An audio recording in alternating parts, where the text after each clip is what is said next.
성령 시리즈 네 번째 시간입니다. 너희가 믿을 때에 성령을 받았느냐, 이러한 제목입니다.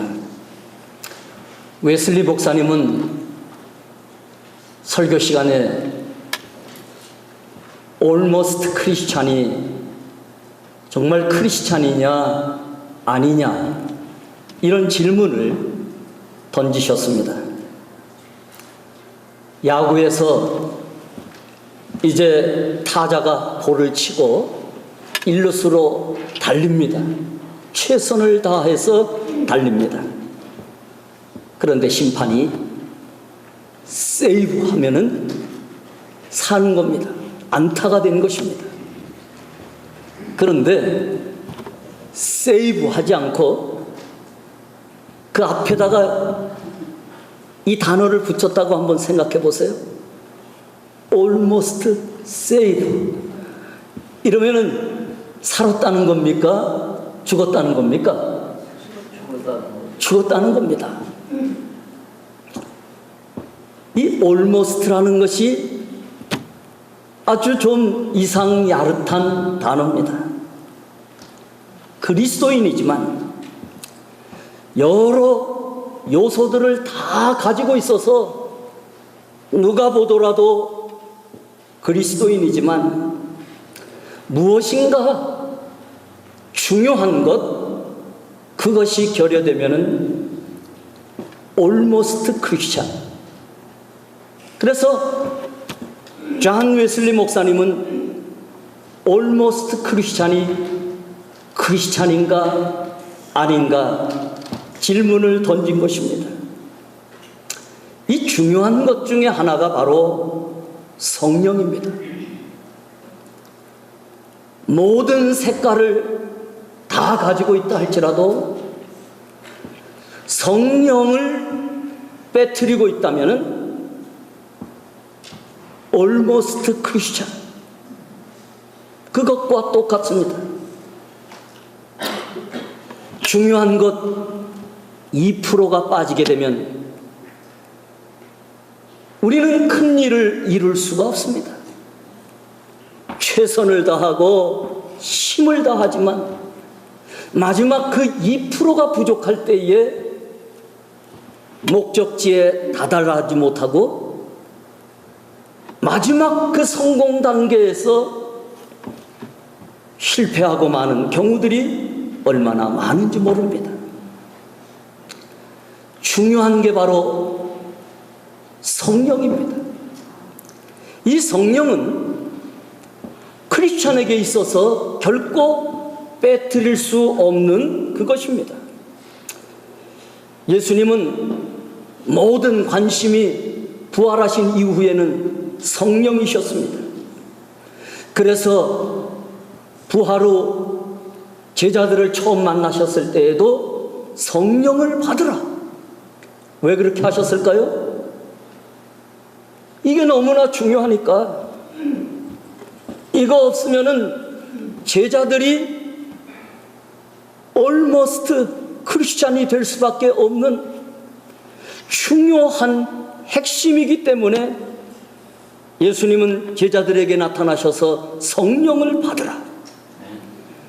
다락방에서 말씀을 증거하시면서 내가 가면은 내 아버지께서 약속하신 것을, 다른 보혜사를 내가 너희에게 보내리라, 그렇게 말씀하시고 승천하시기 직전에는 예루살렘을 떠나지 말고 내게서 들은 바 아버지께서 약속하신 성령을 기다리라고 제자들에게 마지막으로 말씀하십니다.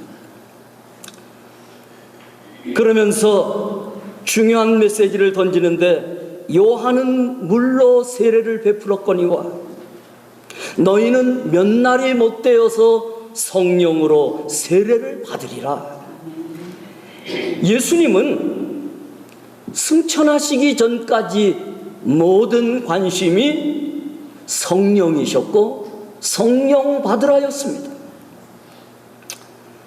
바울도 마찬가지였습니다. 바울이 3차 전도 여행 중에 에베소에 머물렀습니다. 오늘 본문의 내용이 전개됩니다. 이 에베소에서 복음을 전할 때에도 바울의 한 가지 관심은 바로 성령이었습니다. 너희가 믿을 때에 성령을 받았느냐? 여러분, 제가 여러분들에게 질문을 던지면은 여러분들도 똑같이 질문을 받으셔서 저에게 한번 질문을 던져주세요. 너희가 믿을 때에 성령을 받았느냐? 이게 아주 중요한 메시지예요. 성령을 받아야 완전한 크리스찬이 되고, 성령을 받아야 내 안에서 하나님이 역사하시고, 성령을 받아야 내 안에서 성령의 인도하심과 도우심과 축복하심이 막 움직이기 시작하는 거예요.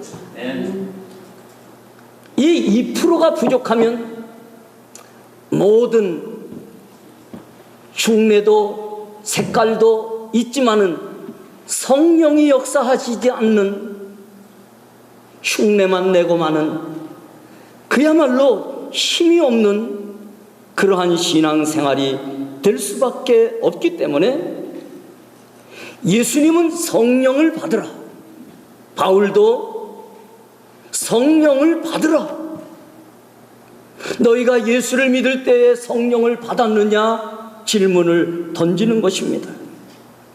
성령을 받아야 능력 있는 신앙생활이 되고, 성령을 받아야 기도응답이 되는 것입니다. 성령을 받아야 잃어버린 하나님의 형상을 회복하기 때문에 사람이 변화되고 그 사람에게 영적인 열매가 거두어지기 시작합니다. 성령을 받아야 성령님과 동행하게 되고, 그럴 때에 성령이 주시는 지혜도 갖게 되고, 성령이 잃어버린 생각도 생각나게 만드시고, 하나님을 더욱 가까이 할 수 있는 힘을 갖게 하고, 광야와 같은 삶 속에서 성령님의 인도하심을 받게 됩니다. 그래서 저와 여러분은 교회 생활 중요하지만 그것에 우선해서 힘써야 될 것이 무언가 하면 성령을 받아야 됩니다.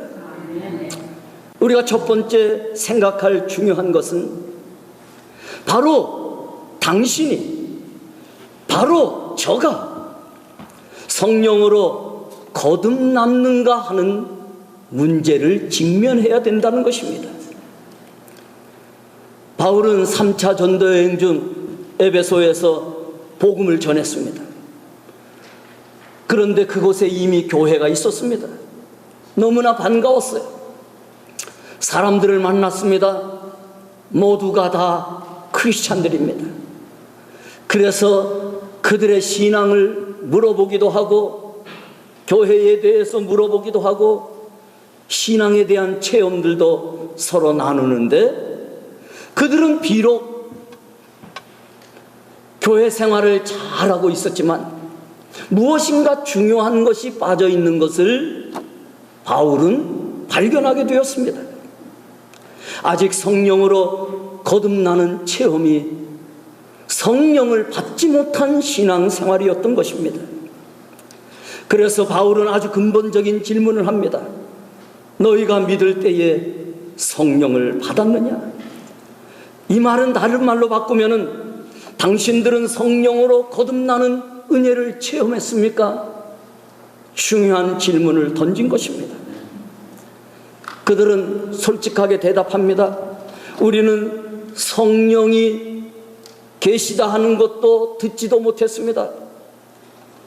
성령 체험은커녕 성령에 대해서도 듣지 못했던 신앙생활이었습니다. 우리 사랑하는 교우 여러분, 여러분은 어떻게 대답할 수 있겠습니까? 여러분은 분명히 성령을 받으셨습니까? 성령으로 거듭나셨습니까? 성령을 체험하셨습니까?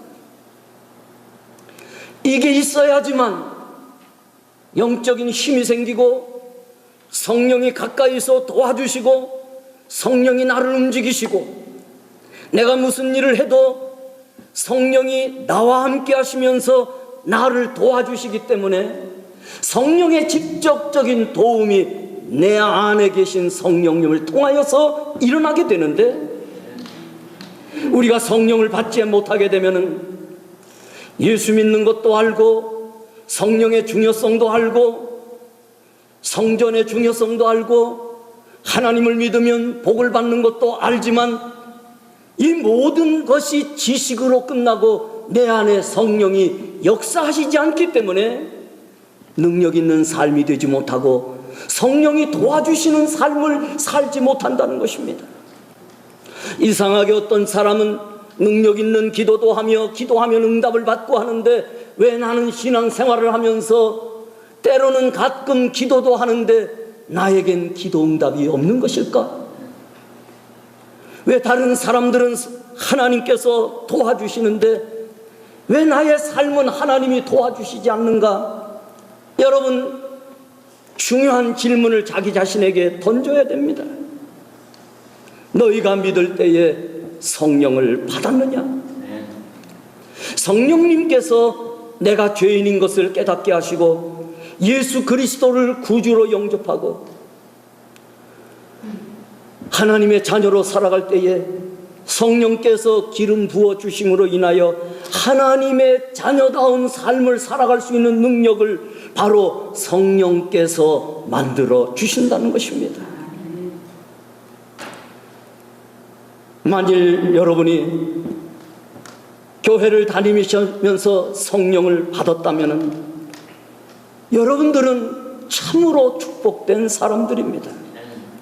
그러나 만약 성령을 받지 못하였다면 당신은 아직도 구원받은 것이 아니고 아직도 신앙생활의 능력과 하나님의 절대적인 도우심을 이루지 못하는 외로운 삶, 외로운 신앙생활을 하게 된다는 것입니다. 니고데모라는 사람이 있었습니다. 유대 사회에 존경받는 사람입니다. 율법학자요 존경받는 랍비였습니다. 예수님은 그런 사람에게도 질문을 던지셨습니다. 사람이 성령으로 거듭나지 않고는 천국에 갈 수 없느니라. 요한복음 3장 5절의 말씀인데 같이 읽어보실까요? 요한복음 3장 5절 시작. 진실로 진실로 내게 이르노니 사람이 성령으로 거듭나지 아니하면 하나님 나라에 들어갈 수 없느니라. 니고데모는 탁월한 사람입니다. 신분이 높은 사람입니다. 사회적으로 존경받는 사람입니다. 그렇지만 아무리 인품이 훌륭하고 존경받는 유명인사라 할지라도 거듭나지 않으면 구원을 받지 못합니다. 거듭나지 아니하면 성령이 도와주실 수가 없습니다. 거듭나지 아니하면 능력 있는 삶을 살 수가 없습니다. 그래서 모든 사람은 하나님의 은혜를 받기 원하면, 또 하나님께 영광을 돌리기를 원한다면, 하나님의 진정한 도우심과 축복 속에 거하기를 원한다면 사회적 신분과 관계없이 거듭나야만 한다는 것입니다. 둘째는요, 그리스도인은 성령에 대해 올바른 태도를 가져야 합니다. 오늘 본문에 보니까 바울이 하나님의 말씀을 전해도 그것을 비방하고 받지 않는 사람들이 있었습니다. 그런 사람은 바울이 전해도 안 받습니다. 모세가 전해도 거부합니다. 심지어는 예수님이 전해도 거부하고 심지어는 예수님께도 돌팔매질을 하는 그러한 사람들은 이 땅에 많이 있습니다. 여러분들은 어떤 사람들입니까? 바울은 이들에게 너희가 믿을 때에 성령을 받았느냐 물었던 것입니다. 성령에 대해서 들어보지도 못한 사람들이 어떻게 성령을 받을 수가 있겠습니까? 그러면 너희는 무슨 세례를 받았느냐? 요한의 세례를 받았습니다. 그들은 성령을 체험하지 못했을 뿐만 아니라 성령에 대해서 들어보지 못한 사람들인데, 사람들은 이런 사람들을 가르쳐서 크리스찬이라고 말하기는 좀 곤란한 것이 아니겠습니까? 굳이 말한다면 almost 크리스찬과 비슷한데 정작 크리스찬은 아니다. 이 중요한 갈림길이 어디에 있는가 하면 성령으로 있는 것입니다. 성령 받으면은 굳이 크리스찬이 아닌 것 같다 할지라도 크리스찬이지만, 성령 받지 못하면은 아무리 크리스찬인 것 같아도 크리스찬이 아닌 것. 이 중요한 갈림이 바로 성령인 것입니다. 바울은 이 사람들에게 예수 그리스도를 전했습니다. 요한이 요단강가에서 회개의 세례를 베풀며 내 뒤에 오시는 이가 있는데 그 이가 오시면 불과 성령으로 세례를 주시리라. 여러분, 물세례도 있지만 성령 세례도 있고 불세례도 있다는 사실을 우리는 깨달아야 됩니다. 성도들은요, 영적인 세계가 깊고 깊은 것을 깨달아야 돼요.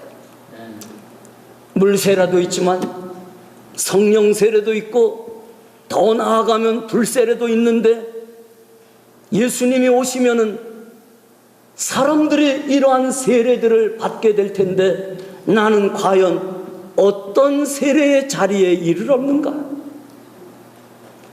신앙의 연조가 중요한 것이 아니라 우리는 하나님의 말씀을 받고 그 말씀을 따라 겸손하게 단계를 밟아가면서 신앙이 성숙해 나가면서 더 나아가 성령 충만한 자리에 이르게 될 때에 하나님의 은혜도 깊이 다가오게 되고 하나님의 역사도 하나님의 인도하십니다.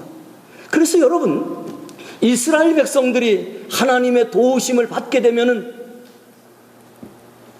물 한 방울 나지 않는 광야에서도 40년을 견디게 되는 것이고, 먹을 것 하나 없고 입을 것 하나 없고 신발이 하나도 없는, 옷도 하나 없는 그 가운데서 40년을 견디는 것은 하나님의 깊은 은혜가 임한 것입니다. 오늘날 이 시대는 광야교회입니다. 우리 성도들이 살아가는 이 땅의 삶은 광야교회입니다. 이 땅에서 우리가 하나님의 은혜를 받는 것, 물 은혜도, 또한 음식의 은혜도, 건강의 은혜도, 사업의 은혜도, 자녀의 은혜도, 미래의 은혜도 사실은 성령을 통하여서 하나님께서 주시는 거기 때문에 우리의 신앙은 찰싹거리는 무리에 있지 말고 자꾸 신앙이 깊어지고 깊어지는 삶을 살아가야 되는 것이 바로 성도의 삶인 것입니다. 사람이 예수를 믿으면 생명으로 다시 태어나는 것입니다. 요한복음 3장에 그것을 중생이라고 말합니다. 중생은 성령으로 다시 사는 것을 의미합니다. 사람이 예수를 믿게 되는 것은 성령께서 그 사람 마음속에 찾아오셔서 생명을 주신 결과이기 때문에 성령으로 아니하고는 누구든지 예수를 주시라 할 수 없다고 말하는 것을 우리가 말씀에 근거해서 보면은, 예수를 우리가 분명히 믿으면은 그 순간에 성령도 받는, 성령 세례도 받았다는 사실을 우리에게 말씀해 주고 있는 것입니다. 여러분, 예수를 정말 믿으십니까? 그 순간에 우리는 성령 세례를 받은 줄 믿습니다. 그렇지만 우리는 거기에 머물 수 없는 것이, 예수를 믿는 순간에 성령을 받았지만 어린아이에 불과합니다. 우리의 신앙을 깊은 곳에 하나님의 은혜 속에, 하나님의 그 바다 속에 들어가려고 하면은 성령 충만으로 나아가야 됩니다. 우리가 성령으로 충만한가, 이것이 중요한 것입니다. 성령 충만은 그리스도인이 성령께 온전히 지배를 받는 것을 의미합니다. 453장 찬송가에 보면은요, 예수도 알기 원함은 크고도 넓은 은혜라. 대속해 주신 사랑을 간절히 알기 원하네. 여러분, 하나님은, 예수님은, 하나님의 은혜는 너무나 깊고 깊기 때문에 깊이 들어갈수록 더 큰 세계가 보이고, 깊은 은혜를, 성령을 더 깊게 체험할수록 더 깊은 은혜와 능력이 나타나기 때문에 이상하게 저런 사람들은 그만해도 될다, 그럴 즈음에 그런 사람들은 이 깊이와 축복을 깨닫고 어찌된 일인지 더 깊게 기도하는 사람들을 보게 됩니다. 나에 비하면은 1000배나 10,000배나 더 열심히 신앙생활하고 기도하는데, 그만하면 됐겠다 싶은데도 그들이 쉬지 않고 더 깊이 정진하는 이유가 무엇인가 하면, 깊은 하나님의 은혜를 경험하고 체험하고 더 큰 세계가 있다는 것을 깨닫고 더 깊은 곳으로 나아가는 사람들을 보게 되는 것입니다. 여러분, 우리는 하나님을 알되 더 깊이 알아야 됩니다. 예수를 믿되 더 깊이 알아야지. 하나님의 축복도, 하나님의 상급도 이루 말할 수가 없습니다. 이 깊이는 세상 것과 비교할 수가 없는 것입니다. 그래서 만약에 나도 그래, 성령 세례도 받았어, 성령도 한번 받은 적이 있어, 경험했어, 이것으로 충분해, 그렇게 생각한다면 그것은 너무나 보잘것없는 생각입니다. 너무나 교만한 생각이고 너무나 잘못된 생각입니다. 성령은 우리 인간으로서는 다 할 수 없는 심오하고 신비하고 광대한 분입니다. 그분을 사귀면서 살아가게 되면 삶의 진정한 행복과 축복이, 만족이 무엇인가를 깨달을 수 있도록 성령께서는 계속해서 나를 하나님의 은혜 가운데에 인도해 주십니다. 그래서 내가 어느 깊이까지 와 있는가? 나는 정말 하나님의 은혜를 체험하고 사는 것인가? 자신에게 계속해서 질문을 던져야만 되는 것입니다. 사랑하는 우리 교우 여러분, 저와 여러분들은 어떻습니까? 여러분은 정말 예수 믿을 때에 성령의 능력을 받으셨습니까? 우리가 세 번째 생각할 것은, 성령을 받았다면 성령이 임하신 현상이 있습니다. 성령은 강력하기 때문에 그냥 내가 성령 받았나 안 받았나 도저히 모르겠어, 아무 현상도 안 나타나, 그럼 염려하지 마십시오. 성령 못 받은 것입니다. 성령 받으면은 분명한 현상이 나타납니다. 그 현상은 각 사람에게 맞게, 각 사람의 은사에게 맞게 임하게 되어 있습니다. 바울이 복음을 전하고 에베소의 사람들에게 손을 얹어 안수할 때에 성령이 그들에게 임했습니다. 어떤 사람에게는 그들이 방언이 임했고 어떤 사람에게는 예언이 임했다고 말합니다. 우리 오늘 본문 5절과 6절을 한번 같이 읽어보실까요? 시작. 그들이 듣고 주 예수의 이름으로 세례를 받으니 바울이 그들에게 안수하며 성령이 그들에게 임하심으로 방언도 하고 예언도 하니. 각 사람에게 각 사람 맞게 이 성령의 임하시는 현상이 나타나십니다. 방언이라는 것은요, 성령께 사로잡혀서 영으로 기도하게 되는 현상을 의미합니다. 내가 기도할 때에 분명히 내가 기도하지만 이상하게 나도 모르게 누군가에 이끌려서 기도가 이끌려가는 것을 느끼게 될 때가 있습니다. 어떤 때는 힘이 들지만 방언으로 기도하면은 내 기도가 풀려가는 것을 보게 됩니다. 분명히 내가 하는 것은 분명한데 내가 하는 것이 아닌 것을 느끼게 됩니다. 그것이 바로 방언 기도의 모습입니다. 그래서 어떤 사람들은 방언으로 기도하면은 오랫동안 하나님과 영적인 교제를 깊이를 누리면서 방언을 합니다.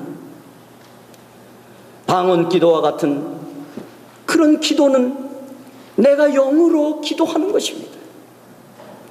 깊은 기도에 빠져 있다가 보면은 내가 기도하는 것이 아니라 누군가에 이끌려서 누군가의 존재에 이끌려서 기도를 하고 있는 내 모습을 발견할 때 여러분 기억하십시오. 그때 여러분의 기도를 이끌고 계신 분이 바로 성령이신 것입니다. 성령은요, 기도도 이끌어 주시고 어떤 위험한 지경에 내가 이르렀을 때에 나도 모르는 사이에 나에게 도움이 찾아오게 만들고 순간적인 지혜를 발휘해서 벗어나게 만들고 실패의 지경에 이르렀던 모든 현상도 때로는 사업의 현장에서도 가정에서도 나에게 진정한 힘이 되도록 누군가가 나를 이끌어주는 그 현상을 만날 때에 기억하십시오. 내가 성령 충만해서 성령의 도우심을 받고 살아가면은 그때에 사람을 보내셨든지 환경을 열어주셨든지 꼬여진 그러한 삶이 풀리는 그 현상 가운데는 반드시 성령이 역사하고 계시다는 것입니다. 그래서 성령은 사람으로 나타날 수도 있고 성령은 사람의 지혜로도 나타날 수도 있고 성령은 강력한 신비로움으로 능력으로 그 사람에 맞도록 나타나기 때문에 성령 충만하다는 것은 얼마나 놀라운 힘과 능력을 가지고 하나님의 전지전능하심으로 살아가는 그러한 축복인지 말로 다 할 수가 없는 것입니다. 여기 예언도 한다고 말합니다. 예언은 과거의 삶을 점쟁이처럼 마치고 이제 미래가 어떻게 되겠다 그런 불신앙 속에 있는 예언이 아닙니다. 이 예언이라고 성경적인 예언은 성령께서 나를 사용하셔서 누군가에 주시려고 하는 말씀을 말하게 하는 것입니다. 예언에는 여러 종류가 있습니다. 설교도 하나의 예언이고 하나님의 이 성경도 예언입니다. 이 예언 중에 때로는 오늘 본문 중에 기도하면서 성령께서 기도자를 사로잡아서 성령의 뜻을 대언하게 하는 것이 바로 대표적인 것입니다. 여러분, 설교가 예언일 수가 있습니다. 저는 설교를 준비하면서 예언의 은사를 구합니다. 성령께서 저를 통하여서 대신 말씀해 주시기를 저는 성령님께 구합니다. 설교를 그렇게 기도하면서 준비하고 성령님을 의지하면서 준비하다 보면 성령께서 말씀의 문을 열어주십니다. 우리 성도에게 필요한 말씀이 무엇인가를 성령께서 나에게 말씀해 주십니다. 그런 말씀을 전하는 사람도 힘이 생기지만 듣는 사람들도 힘이 생겨서 자신도 모르게 저 말씀은 내게 주시는 말씀이구나, 저 말씀은 나에게 주시는 나의 환경에 너무나 딱 맞는 말씀이다, 그렇게 느껴져서 성도들이 자신도 모르게 아멘으로 화답할 때가 있습니다. 여러분, 그 가운데 성령이 예언하시는 것입니다.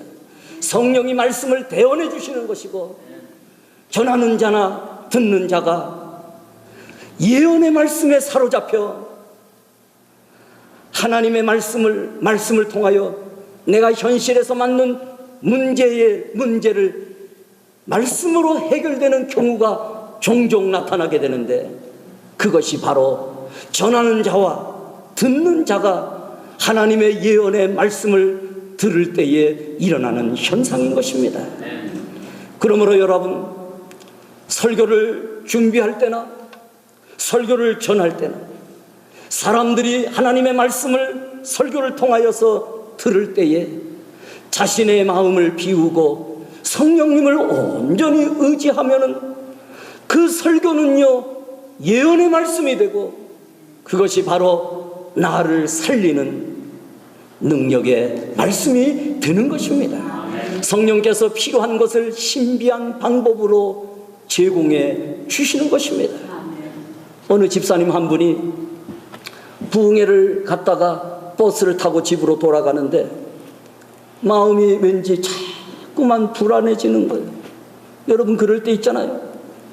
그래서 왜 이럴까 생각하면서 버스 안이기 때문에 늦은 시간이라 사람은 많지 않았지만 버스 안이라 계속해서 영으로 기도합니다.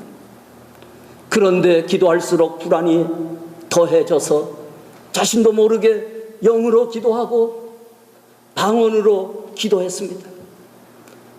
기도하며 집 가까이 왔는데 무언가 편안해진 마음이 되어서 집으로 달려왔습니다.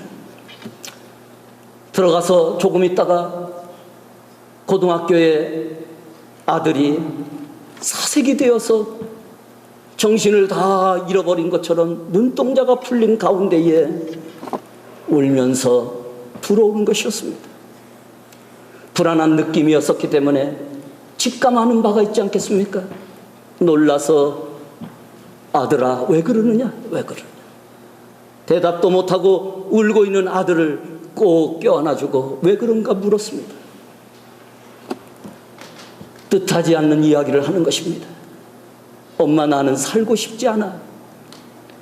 그래서 죽고 싶어서 아파트에 올라가서 뛰어내리려고 하는데 누군가가 강력한 힘으로 나의 팔을 잡아당겨서 뒤로 넘어졌어. 다시 일어나서 앞으로 다가서려고 하는데 다시 나의 등을 잡는 강력한 힘이 있어서 엎드러졌는데 사방을 둘러봐도 두려운 마음만 생기고 무슨 연유인가를 알지 못해서 너무 무서워서 엎드려 울었다는 것입니다. 울다가 정신을 차리고 두려운 마음으로 터벅터벅 집으로 돌아온 때가 바로 그때였습니다.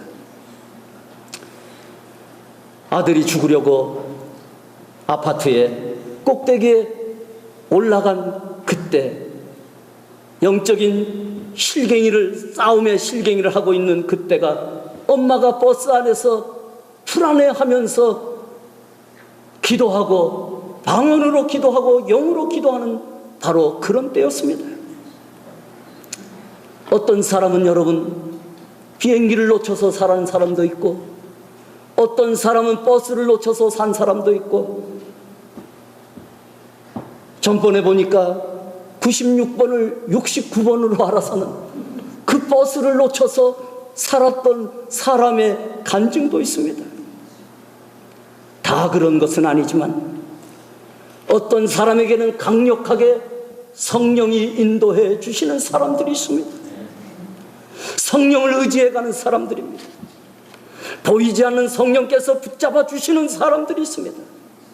우리는 그의 그 사랑, 그 인도하심을 받기 위하여서 성령의 깊은 곳으로 들어가는 신앙 체험을 하기 위하여 성경은 우리에게 성령 충만하라고 말씀하고 있는 것입니다. 성령 충만은 우리가 받아야 될 능력이고 성령 충만은 특별한 사람들이 받는 것이 아닙니다. 성경에 보면은요, 에베소서 5장 18절 우리 한번 같이 읽어보실까요? 에베소서 5장 18절 시작. 술 취하지 말라. 이는 방탕한 것이니 오직 성령으로 충만함을 받으라. 무슨 말입니까? 모든 그리스도인들에게 명령하신 것입니다. 특별한 사람들에게 명령하신 것이 아니라 저와 여러분들에게 명령하신 모든 사람들에게 성령으로 충만함을 받으라고 명령하신 명령인데, 이것을 명령하셨다면은요, 명령하셨다는 사실은 우리가 누구든지 사모하고 주여 나는 그런 은혜가 필요합니다. 아버지 하나님 나의 연약함을 불쌍히 여겨주시고 나를 도와주시옵소서. 그런 사모하는 심령이 있다면 그런 사람들에게 성령을 베풀어 주시기 위하여 성령으로 충만함을 받으라고 저와 여러분에게 약속해 주신 말씀인 것입니다. 그러나 사람들은 성령 충만의 중요성을 알지 못합니다. 얕은 물가에서 교만하게 깊은 곳으로 나아가지 않으려고 합니다. 이만하면 만족하지, 이만하면 됐지, 그러면서 깊은 곳으로 나아가지 못하는 그런 사람들을 바라볼 때에 성령님의 마음이 얼마나 아프시겠는가. 그래서 성령 충만은 헌신된 그리스도인의 기준입니다. 누구도 성령 충만함을 받지 않으면 헌신된 그리스도인이 될 수가 없습니다. 성령 충만하지 않고는 변화될 수도 없고 성령의 도우심을 받을 수가 없습니다. 죄를 이길 수가 없습니다. 그래서 성령 충만해야지 하나님의 형상을 회복하고 열매도 맺고 변화가 되는데, 성령 충만하지 못하면 죄를 이길 수가 없어서 다시 죄를 반복하게 되는 것입니다. 성령 충만하지 않고는 하나님의 뜻을 온전히, 저와 여러분이 비전과 하나님의 뜻을 몰라서 이루지 못하는 것이 아닙니다. 우리는 이미 알고 있습니다. 그러나 왜 이루지 못하느냐? 능력이 없는 삶을 사느냐? 성령 충만하지 않기 때문입니다. 우리가 사명을 바르게 감당하려면 능력을 받아야 되는데, 이 능력은 성령님을 통하여서 오는 것이고, 성령 충만하지 않으면 올바른 예배도 드릴 수가 없게 되는 것입니다. 여러분, 성령 충만을 받아야만 되는 것입니다. 제가 이제 설교를 마쳐야 됩니다. 한 30분 정도 더 시간이 있다면 그러면 어떻게 성령을 받을 것인가, 이거를 전해야지만 오늘 말씀을 사실은 마무리가 짓는 것입니다. 그러나 오늘은 여러분들에게 도전을 던지는 것입니다. 성령 충만해야 능력을 받을 수가 있고, 성령 충만해야 성령의 도우심을 받아서 이 땅에서 성령님이 주시는 행복과 축복을 누릴 수가 있게 되는 것입니다. 다음 시간에 어떻게 성령 충만을 받을 수 있겠는가, 이 말씀을 전하게 될 텐데요. 사랑하는 우리 교우 여러분들, 성령 충만하셔서 날마다 하나님의 은혜를 입고 깊은 은혜의 바다, 축복의 바다로 힘스럽게 우리를 인도해 가시는 하나님의 그 능력을 경험하시면서, 미국 땅 참 외로운 땅 아닙니까? 힘든 땅 아닙니까? 이 미국 땅에서 성령님의 그 인도하심과 능력으로 여러분들이 깊고 복된 삶을 살아가시기를 주의 이름으로 축원합니다. 아멘.